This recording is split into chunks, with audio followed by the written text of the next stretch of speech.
शनि एक ऐसा ग्रह है जो बहुत बदनाम है। शनि को बदनाम किया जाता है कि शनि परेशानी देते हैं। शनि को खराब ग्रह बोला जाता है कि शनि पीड़ा देते हैं। शनि वास्तव में है क्या? आज इस वीडियो में आप समझ जाएंगे एक्चुअल में शनि है क्या। शनि को पीड़ा देने वाला ग्रह बोला गया है, यानी पीड़ा, परेशानी, प्रॉब्लम, दिक्कत। ये बात पूरी तरीके से सच नहीं है, ये आधी अधूरी बात है। पूरा सच क्या है? मेरा नाम है एस्ट्रोलॉजर सचिन पंडित, मैं आपको बताऊंगा। मुझे पूरी उम्मीद है कि इस वीडियो को बनाने में मैंने जितनी मेहनत करी है, आप इस वीडियो को देखकर शनि से जुड़ी हुई जो भी आपके दिमाग में कंफ्यूजन्स हैं उनसे बच जाएंगे। आपका कंफ्यूजन जो है वो खत्म हो जाएगा। आप झूठ और सच का सही सही जानकारी प्राप्त कर पाएंगे। आप अगर मेरे चैनल पर नए हैं तो चैनल को सब्सक्राइब जरूर करिएगा, बेल आइकन के बटन को जरूर दबाइएगा और कमेंट बॉक्स में जरूर लिखिएगा आपको कितना समझ में आया। शनि कर्म और न्याय के ग्रह हैं, ये आप भी जानते हैं, मैं भी जानता हूँ। शनि ना तो किसी के लिए गुड है और शनि ना तो किसी के लिए बैड है। इस बात को अच्छे से समझ लीजिए। शनि ना तो अच्छे हैं ना तो शनि बुरे हैं। शनि आपके लिए वैसे हैं जैसे आपके कर्म हैं। काल पुरुष की एक कुंडली आप देख रहे हैं। काल पुरुष की जो कुंडली है इसमें 12 घर हैं, 1 से लेकर 12 तक। 10वां घर जो है वो शनि का घर है, 11वां घर जो है वो भी शनि का घर है। लेकिन 10वें और 11वें से पहले एक घर आता है 9वां घर। तो इस कुंडली में आप देखेंगे जहां पर गुरु लिखा हुआ है वहां पे भाग्य लिखा हुआ है, जहां पर शनि लिखा हुआ है वहां पे कर्म लिखा हुआ है, जहां पे 11वें घर में शनि लिखा हुआ है वहां पर प्रॉफिट लिखा हुआ है, यानी लाभ लिखा हुआ है। तो शनिदेव कर्म के और लाभ के ग्रह जरूर हैं, 100% है। लेकिन 10वें घर से पहले कौन सा घर आया? 9वां घर, यानी कि भाग्य। भाग्य यानी कि धर्म। 9th हाउस जुपिटर का है। जुपिटर भाग्य के भी कारक है और जुपिटर धर्म के भी कारक हैं, रिलीजन के भी कारक है। जिस भी समाज में, जिस भी धर्म में आप पैदा हुए हैं, उस धर्म के कारक ग्रह देवगुरु बृहस्पति हैं। अब मोटा मोटा नहीं, 100% इस बात को अपने दिमाग में बैठा लीजिए। जिस व्यक्ति का जितना धर्म मजबूत होगा, जो अपने धर्म के प्रति पूर्ण आस्था रखेगा, इसके साथ साथ धर्म के अनुसार चलेगा, धर्म के अनुसार कर्म करेगा, यानी ईश्वर से डरेगा, नास्तिक नहीं होगा। जो धर्म कहता है कि अच्छा है उसको अच्छे का पालन करना पड़ेगा, जो धर्म कहता है बुरा है उसे उसको छोड़ना पड़ेगा। अगर व्यक्ति इस बात को समझ ले तो शनि कभी आपको बहुत ज्यादा परेशान नहीं करेंगे। मैंने एक लाइन बोली, शनि आपको बहुत ज्यादा परेशान नहीं करेंगे, थोड़ा बहुत कर सकते हैं। एस्ट्रोलॉजी में, ज्योतिष में 27 नक्षत्र होते हैं। बृहस्पति यानी गुरु का नक्षत्र के बाद शनि का नक्षत्र आता है। यानी कि अगर आपका धर्म मजबूत है तो आपका कर्म मजबूत होगा, यानी शनि मजबूत होंगे। और दूसरा एग्जाम्पल मैं आपको देता हूं कि जब भी किसी भी व्यक्ति की शनि की महादशा, अंतरदशा आती है, उससे पहले उस व्यक्ति की गुरु की दशा महादशा आती है। तो यानी कि पहले हर व्यक्ति को, हर राशि वाले को अपने धर्म को मजबूत करना है, अपने रिलीजन को मजबूत करना है, अपने धर्म के मार्ग पर चलना है। वरना 100 ज्योतिष के पास चले जाइए, 100 अंगूठियां पहन लीजिए, 100 रुद्राक्ष पहन लीजिए, जो करना है सो कर लीजिए, पूजा पाठ कर लीजिए, तेल चढ़ा लीजिए, जो करना है कर लीजिए, शनि अच्छे रिजल्ट नहीं देंगे। तो धर्म को मजबूत करना पड़ेगा और धर्म के अनुसार चलकर ही आपको आगे बढ़ना पड़ेगा। अगर आपका धर्म कहता है कि चोरी पाप है तो चोरी पाप है, चोरी नहीं करनी है। अगर आपका धर्म कहता है कि नॉनवेज खाना बुरा है तो फिर नॉनवेज आप छू भी नहीं सकते। आपका धर्म कहता है कि पराई स्त्री को देखना बुरा है तो फिर बुरा है। अगर आपका धर्म कहता है कि दूसरे के माल पे ऐश करना बुरा है तो बुरा है। आपका धर्म कहता है कि आपको ईश्वर की भक्ति करनी चाहिए तो करनी है, इसमें कोई दूसरा रास्ता नहीं है। तो धर्म जितना मजबूत होगा उतना शनि मजबूत होगा। अब एक बात मैं आपको और बता देता हूं, जब भी किसी भी व्यक्ति की देवगुरु बृहस्पति की महादशा या अंतरदशा खत्म होती है तो एंड में राहु की दशा आती है। राहु की दशा, महादशा, प्रत्यंतर दशा आती है। तो देवगुरु बृहस्पति के राज काज में आपने जितना कमाया होता है बुरे कर्मों से, अनुचित साधनों से, यानी कि जो भी गड़बड़ किया आपने गुरु की महादशा में, लेकिन अंत में राहु की महादशा आती है, अंतर्दशा आती है। तो राहु की जब भी दशा आती है तो शनि क्या करते हैं? शनि का चेला कौन है? राहु। यानी कि उस समय में शनिदेव कहते हैं राहु को कि इस व्यक्ति ने जितना भी गुरु की दशा में कमाया है गलत रास्ते से, उसको बर्बाद कर दो। यानी कुछ ना कुछ आप गड़बड़ करने लगते हैं, आपके गलत डिसीजन होने लगते हैं, क्योंकि जैसे ही देवगुरु बृहस्पति की दशा महादशा जाती है, उसके बाद शनि की महादशा आ जाती है और शनिदेव यहाँ पर आपके कर्मों का रिजल्ट देने लगते हैं। तो लोग कहते हैं ना, हमारे 10 साल 8 साल तो बहुत अच्छे थे, लेकिन शनि की दशा महादशा शुरू होने से कुछ ही महीनों या 1 डेढ़ साल पहले से ही समय बुरा हो गया। तो देवगुरु बृहस्पति की महादशा में आप लोग कमाते हैं, और देवगुरु बृहस्पति की महादशा जब खत्म हो रही होती है तो राहु आता है। राहु आपको ऐसा कंफ्यूज कर देता है, राहु आपसे गलत डिसीजन करा देता है कि आपने जो भी उल्टे सीधे तरीके से कमाया होता है, शनि की दशा आते आते तक आप सब कुछ गवा बैठते हैं, आपकी जिंदगी में प्रॉब्लम शुरू हो जाती हैं। तो शनि धर्म का ग्रह है, शनि मोक्ष का ग्रह है। शनि अच्छा तभी होगा जब आपका धर्म मजबूत होगा, साढ़े साती हो, कुछ भी हो, अगर आपका धर्म, आपका 9th हाउस मजबूत नहीं है तो फिर शनि भी मजबूत नहीं होगा। 9th हाउस पिता भी है, तो पिता का सम्मान भी करना पड़ेगा, गुरुओं का सम्मान, ईश्वर का सम्मान, ईश्वर के बताए हुए मार्ग पर चलना ही पड़ेगा। जो लोग चलते हैं वो लोग टाटा, अंबानी, बिरला, इससे बड़े बड़े इंसान बनते हैं। आम इंसान ऐसा नहीं करता, इसलिए वो रोता रहता है कि शनि खराब है, खराब है। कर्म, न्याय, धन का कारक ग्रह शनि है। जो व्यक्ति धर्म का पालन करेगा, धर्म के दायरे में रहकर चलेगा, उसका नाम रोशन होगा, उसको शनि कम पीड़ा देंगे, बहुत कम पीड़ा देंगे। उस व्यक्ति को शनि के प्रकोप बहुत बहुत कम परेशान करेंगे। दुख आएगा, तकलीफ आएगी, लेकिन बहुत बहुत कम। शनि की पीड़ा से बचना है तो महा उपाय बता रहा हूं। शनि की पीड़ा से किसी भी राशि वाले को बचना है, किसी भी इंसान को बचना है, तो वो धर्म को अपनाए, धर्म के मार्ग पर चले। शास्त्रों में लिखा है, बड़ों से सुना है, और आप स्वयं भी इस बात को जानते हैं कि किसी के साथ कुछ नहीं जाता, किसी के साथ मरने के बाद उस व्यक्ति के कर्म जाते हैं। तो अगर आपने धर्म के आधार पे अपने कर्म किए होंगे तो आप जीवित रहते भी प्रसिद्धि, पैसा, सुख, शांति पाएंगे, और मृत्यु के बाद भी आपका एक अच्छा सफर तय होगा। तो आपके कर्म आज और कल दोनों आपके साथ रहेंगे।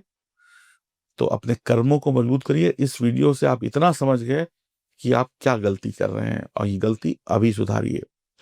अब जानते हैं कि आपके राशि के अनुसार आने वाले इन 2 महीनों में, यानी कि सितंबर में, अक्टूबर में, शनिदेव क्या रिजल्ट देंगे आपकी राशि के लिए। ये जानकारी चंद्र राशि पर आधारित है और गोचर पर आधारित है। तो आइए जानते हैं कि शनि का प्रभाव आपकी राशि पर क्या होगा आपकी राशि के अनुसार। शनिदेव जिस भाव में बैठे हैं, उस भाव यानी जिस घर में बैठे हैं, उस घर से मिलने वाले रिजल्ट में पीड़ा, परेशानी दे सकते हैं। कितनी देंगे, कम देंगे, ज्यादा देंगे, ये आपके कर्मों के ऊपर डिपेंड होगा। कितना आप सही करते हैं, कितना आप गलत करते हैं। मिथुन राशि वालों की अगर बात की जाए तो मिथुन राशि वालों के लिए शनिदेव 9th हाउस में बैठे हुए हैं। तो गोचर में शनिदेव का 9th हाउस में बैठना यानी 9वें भाव में बैठना शुभ है, बहुत शुभ है। 9वें भाव का शनि बेहद शानदार है, बेहद श्रेष्ठ है, वेरी गुड है, या कहो एक्सीलेंट है।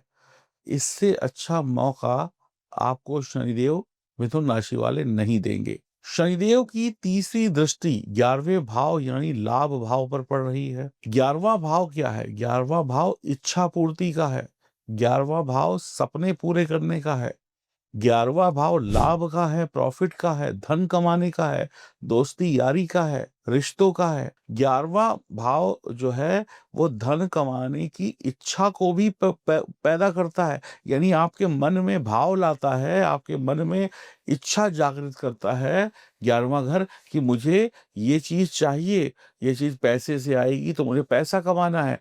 और पहले इच्छा जागृत करता है, उसके बाद फिर पैसा कमाने के लिए रास्ते खोलता है। तो 11वां भाव इच्छा पूर्ति का भी है, और इच्छा पूर्ति होगी कैसे उसका भी है।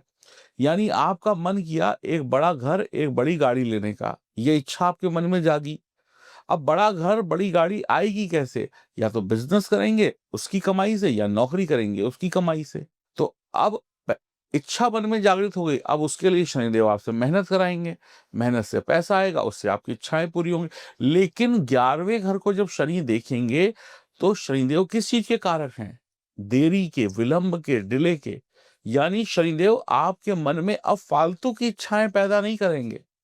शनिदेव अब आपके मन में जो जरूरी है वही इच्छाएं पैदा करेंगे। यानी कि शनिदेव अब आपके मन में फालतू की इच्छाएं पैदा नहीं करेंगे कि ये भी ले लो, वो भी ले लो।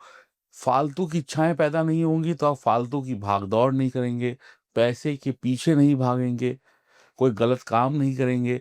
जब इंसान की इच्छाएं ज्यादा हो जाती हैं और पैसे कम होते हैं तो इंसान गलत काम करता है, अपने धर्म से हट जाता है, यानी रूल तोड़ता है। रूल तोड़ते ही शनिदेव दंड दे देते हैं। तो शनिदेव आपकी इच्छाओं में कमी लेकर आएंगे, दाल रोटी चलाएंगे, बढ़िया से चलाएंगे, जो जरूरत है वो पूरी करेंगे, लेकिन फालतू की इच्छाएं आपके मन से खत्म कर देंगे। आप डिसिप्लिन में हो जाएंगे। तो ये बहुत अच्छी बात है, यानी कि आपके मन में संतुष्टि होगी, आप संतुष्ट हो जाएंगे, जितना है इतने में ही मैं काम कर लूंगा। ये इस दुनिया की सबसे बड़ी बात है। इसलिए आप लकी हैं कि आपके शनिदेव नवम भाव में बैठे हुए हैं, आपको संतुष्ट कर देंगे। वरना सारी दुनिया की दौलत भी आपके कदम में रख दी जाए तो आप कहेंगे ये भी कम है। संतुष्टि बहुत कम लोगों को हो पाती है। तो शनिदेव 9th हाउस में बैठकर 11वें घर को देखकर आपकी मन में संतुष्टि का भाव पूरा करेंगे। बहुत अच्छी बात है। शनि की 7वीं दृष्टि तीसरे घर पर होगी। ये घर भी काम त्रिकोण है। तो शनि फालतू की भागदौड़ में आपको नहीं फंसाएंगे, पैसों की रेस में नहीं रहेंगे। आपका जो पैसों के प्रति अट्रैक्शन है उसको कम कर देंगे, यानी कि आप एक अच्छा, शानदार, सुंदर, बेहतरीन जीवन जिएंगे। आप पैसे की भागदौड़ में गलत काम नहीं करेंगे, आपके जीवन में कोई टेंशन नहीं होगी। टेंशन उसको है जिसने अपने 100 खर्चे बढ़ा लिए। टेंशन उसको है जिसको बुरी आदतें पड़ गई। टेंशन उसको है जिसके सर पर उधार चढ़ गया। तो ऐसा कुछ भी आपके जीवन में होने वाला नहीं है। टेंशन उसको है जिसको बीमारी है, टेंशन उसको है जिसको कोर्ट कचहरी जाना है। तो शनिदेव आपके जीवन से इन सारी चीजों को कम कर देंगे, इन सब चीजों को बहुत कम कर देंगे। तो आपके जीवन में जब टेंशन ही नहीं रहेगी तो फिर आप कोई गलत काम करेंगे ही नहीं। यानी बेफालतू की चीजों के प्रति आप अट्रैक्ट नहीं होंगे। मतलब से मतलब रखेंगे, जो चाहिए वो चाहिए, जो नहीं चाहिए वो नहीं चाहिए। तो आप इधर उधर आप भटकने वाले नहीं हैं। ये बहुत बहुत अच्छी बात है। इसको आप अपने आप को लकी मानिए। शनि देव की जो अगली दृष्टि है वो छठे भाव पर जाएगी। छठा भाव किस चीज का होता है? छठा भाव है रिपु, रोग, ऋण, यानी टेंशन का, प्रॉब्लम का, कर्जों का, परेशानियों का, इन सब का भाव होता है छठा भाव, यानी कि बुरा भाव है। अब शनिदेव छठे भाव को देखकर उस भाव को और बुरा करेंगे, यानी कि आपके ऊपर ना कोई कर्ज चढ़ेगा, ना कोई टेंशन होगी, ना कोई बीमारी होगी। अगर होगा तो आसानी से उतार लेंगे, आसानी से टेंशन मुक्त, परेशानी मुक्त हो जाएंगे आप। तो ये बहुत बहुत अच्छा है, आप लकी हैं इस समय में। छठा भाव बुराइयों का है, परेशानियों का है, बुरा है, खराब चीजों का है। तो खराब चीजें आपके जीवन से खराब हो जाएंगी, यानी चली जाएंगी। तो कितनी अच्छी बात है, कितने लकी हैं आप। आप शनि को बेफालतू में कोस रहे हैं, यानी ना तो कर्ज चढ़ेगा, ना तो बीमारी आएगी, ना कोई टेंशन होगी। सब कुछ सही समय पे सॉल्व हो जाएगा। अब शनि आपके काम, काम यानी लालच, ग्रीडीपन को, क्रोध यानी गुस्सा, लोभ, मतलब दूसरे के माल को भी अपना बनाने की इच्छा, मोह, किसी के प्रति इतने पागल हो गए कि उसके लिए कुछ भी करने को तैयार हैं। इन सब चीजों से, काम, क्रोध, लोभ, मोह से शनि आपको दूर कर देंगे, डिटैच कर देंगे, यानी कि आप बहुत हेल्दी लाइफ जिएंगे। शनि जो है 9th हाउस में बैठकर छठे घर को जब देखेंगे तो आपके काम, क्रोध, लोभ, मोह से आपको विरक्त कर देंगे। आप एक ऐसे इंसान होंगे जो सफल बिजनेसमैन होंगे, सफल नौकरी करने वाले होंगे, अच्छे स्टूडेंट होंगे, अच्छे जीवन साथी होंगे, अच्छे प्रेमी प्रेमिका होंगे, अच्छे बच्चे होंगे अपने माता पिता के, लेकिन आप किसी के पीछे पागल नहीं होंगे, किसी के पीछे पड़कर कोई गलत काम नहीं करेंगे, आप लिमिट्स में रहेंगे। तो धर्म की राह पर चलिए। 30 साल के बाद ये सुंदर मौका आपको मिला है, तो धर्म की राह पर चलकर फालतू की चीजों से शनि आपको डिटैच कर देंगे, आप बहुत कुछ पालेंगे। ज्ञान, धर्म, अनुशासन, तीनों चीजों को आप पालेंगे। ज्ञान यानी अच्छी बुद्धि, अच्छी एजुकेशन, धर्म यानी कि अच्छी धर्म की नॉलेज, और अनुशासन, डिसिप्लिन में चलेंगे। जो इंसान डिसिप्लिन में चलता है, सड़क पर देखकर चलता है, उसका पैर कभी खड्डे में नहीं गिरता। तो अब आपके जीवन में भी कोई गड्ढा नहीं आने वाला, आप बिल्कुल बढ़िया तरीके से आगे चलेंगे। आपका जीवन सुखी रहेगा, आपका मकान, घर, गाड़ी बनेगी, निश्चित तौर पे बनेगी, किस्मत वाले रहेंगे। आपकी जो आने वाली पुश्तें हैं, आपके बच्चे हैं ना, वो राज करेंगे।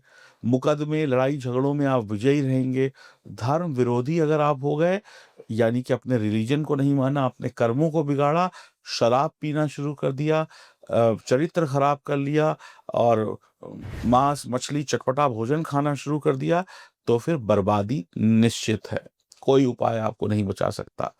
उपाय के तौर पे आपको क्या करना है? धर्म के मार्ग को चुने, यानी धर्म से चलें, नियम से चलें, अनुशासन से चलें, डिसिप्लिन से चलें, और धार्मिक पुस्तकें पढ़ें। इस समय में लैला मजनू की किताबें पढ़ना और गंदी-गंदी फ़िल्में देखना, गंदी-गंदे चीज़ों को पढ़ने के बजाय रामायण, गीता पढ़ना शुरू करिए, धर्म की बातें सुनना शुरू करिए, थोड़ा राम नाम जपना शुरू करिए, धार्मिक यात्रा करिए। जो भी आपके घर के आस-पास अच्छा मंदिर है, अच्छा कोई धार्मिक स्थल है, जाना शुरू करिए। बड़ों का आशीर्वाद लीजिए, केसर का टीका माथे पे लगाइए। नवम भाव का शनि आपको राजा बना देगा। एक ऐसा राजा जिसके पास सब कुछ होगा। मिथुन राशि वालों, मैं आपको ये कहना चाहता हूँ कि नवम भाव का शनि आपको सब कुछ दे सकता है। सब कुछ का मतलब सब कुछ। तो इस सुंदर मौके को बिगाड़िए नहीं। 30 साल के बाद ये सुंदर मौका आपके जीवन में आया है।